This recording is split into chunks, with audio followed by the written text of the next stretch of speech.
guys, nakita ko siya dito kanina. Nakadapa. Akala ko paralisado siya. Naiyak ako nung nakita ko siya, kaya dinalan ko siya ng tubig at pagkain. Utot balat na siya. Tapos may kagat-payan siya sa likod. Ayan. Dinalan ko siya ng betadine at nilagyan ko yan siya ng dinusan ko ng betadine yung sugat niya para anti-infection.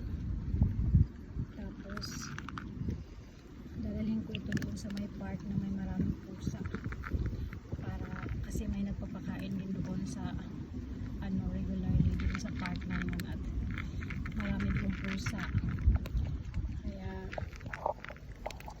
sobrang payat po niya. Ito yung pinapakain ko na pusa dati kaso lang nawala siya, bigla siyang naglaho at ito nakita ko siya ulit, may dadagyan ako ng pusa dahil ayan ay ng aso. Mabuti na lang at hindi na sira na damage yung kanyang backbone.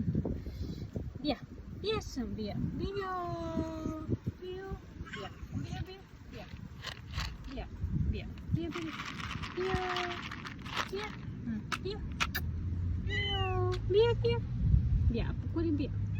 Bia, Bia, Bia, Bia, Bia, Bia.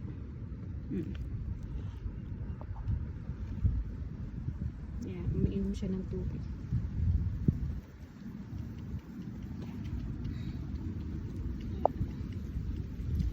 Ito po ang dahilan guys kung bakit ako nagpa-vlog, para po tulungan ang mga stray animals na walang tirahan, na magkaroon sila ng ayos na tirahan.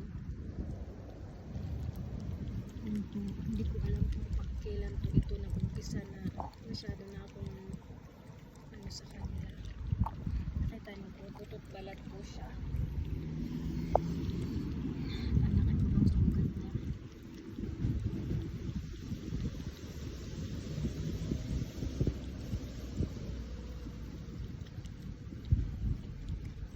Ilipat po yan siya sa sa part na maraming pusa para makasama niya yung mga kapwa niya doon at makakain siya lagi at doon hindi masyadong mainit.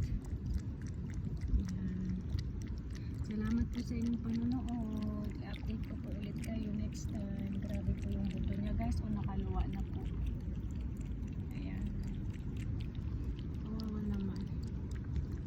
Kita niyo po yan kung gaano siya kapayat. Salamat. Maybe she's not drinking water for a long time, but she keep drinking water. Thanks God she could walk. I thought she couldn't walk. See how is tiny. This is the same cat that I was feeding before. Meow.